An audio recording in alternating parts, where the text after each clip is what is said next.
Alright, YouTube. Making a video about this 1903 pocket hammerless here, made in approximately 1913.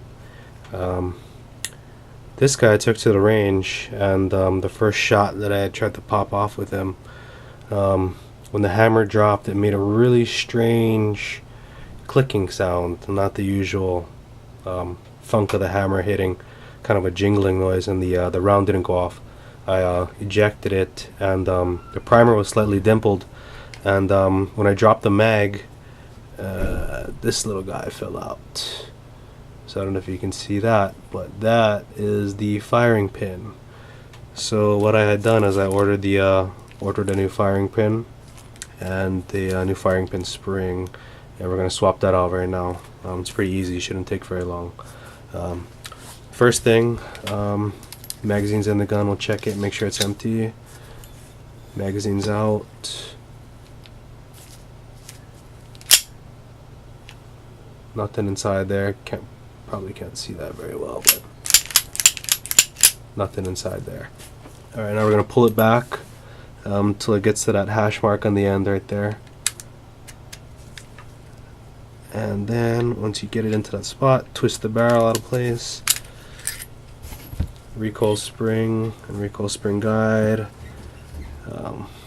We don't really need to take the barrel out for this, but we'll take it out anyway. Turn the barrel to the side till it comes out. Move the frame out of the way for now so it doesn't get scratched. And here we have it. Inside here is that's the back of the rear firing pin, the one that's protruding out a little bit. We can kind of poke on it a little bit right here, and that's where the spring is right there, the firing pin spring and the firing pin that should be in there, but it's not. So first thing is we're going to drive that pin out on the side. It's a 3/32 punch. You should probably use something like a brass square shoulder punch to get this stuff out so it doesn't scratch it, but this one's already pretty beat up, so I don't worry about it too much. So I'm just going to push that one through the side. You might want to put your finger on the back just to keep that guy from flying out. So I'm going to put the finger on there because it's under spring tension. Poke it out. Out comes the other side, or out the pin on the other side. There's the rear firing pin, and there is the piece of the firing pin that was broken. And here's the firing pin spring. The spring seems to be in good shape, but we'll replace it anyway. It's the rear firing pin spring. Note this notch, that little notch in there. That particular notch has to face up because that's where the pin goes through the side of the slide and retains that back of the firing pin there. Okay, so we'll put that on the side. Take this broken firing pin. You see it snapped. It snapped right at the base. So that particular piece it's snapped right at the base there. That side's the actual hit part that hits the primer. Let's do a little quick side-by-side comparison and the size too, because this is actually a new reproduction firing pin and firing pin spring, so these guys are a little bit different. So that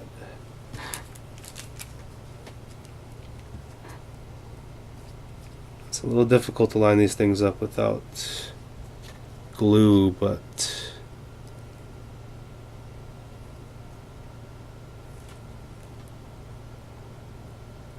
it appears that they're basically, yeah, they're exactly the same size, so the dimensions there are pretty accurate. Let's take out this spring. The spring is probably going to be a little bit longer because over time the springs just get a little compressed anyway. So here's the new spring, and here's the old spring. The old spring seems to have they're roughly the same. The new spring is actually a little thicker and beefier feeling, so let's see if that makes any difference or not. It's probably better anyway, so you don't drop it and the firing pin go off through inertia. Let's see, but this is how it's supposed to fit on there anyway. It just fits right over the top, and the firing pin, the rear of the firing pin sits like this. So, and that notch goes up in the front. So first thing we're going to do, drop the firing pin on the spring right down into the channel. Okay, I'm going to take a little tweezers here. And then I'm going to direct the firing, or the channel in the firing pin up. So hold it like that. Put it in through the back facing up. I'm going to use a little punch to press in on it. I'm going to start the pin in the side over here so it's a little easier. But all you got to do is press in on the firing pin, compress the spring. Oh, that popped out. Let's try that again. Sometimes when you're changing out these new springs too, they are a little stiff. So sometimes they go in a little bit tighter than the original guys were. So it's not uncommon to see it pop out like that.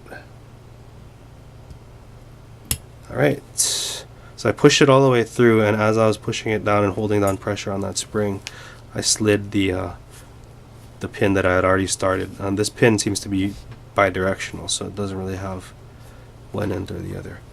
And so now let's check the firing pin function. So if I push the back of the firing pin, we should see it poking out the top. Let's see if I can get a good hit. Yep, there you go. The spring is really stiff, so hopefully we can see this when we come through here. But if you poke on the back pin, the rear firing pin, see if I can get that on the camera. You can see the firing pin protruding out of the little hole right at the breech face. So let's see if I can get that in there. Yeah, the lighting's kind of bad. Maybe I'll try and fix that up later. Maybe take a picture of it. But anyway, yeah, it pokes out of the end, so now let's put this thing back together. The locking lugs go in at the bottom, and you find the spot where it fits in and give it a turn. The recoil spring guide and the recoil spring insert into the frame first. Make sure it's seated all the way down. Sometimes you have to reseat it just to make sure. Slide it on. Yeah, this one's going to be a little tight.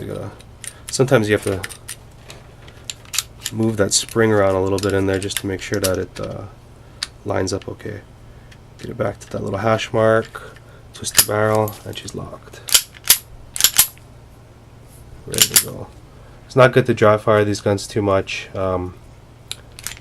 That's probably why the firing pin broke in the first place, because I was firing it a bunch earlier, and with a spent casing in there, but it got pretty beat up. So I think that might have been the reason why the firing pin got a little brittle. But let's just give it a go. Make sure everything's hidden correctly. Yep, sounds nice. There you have it.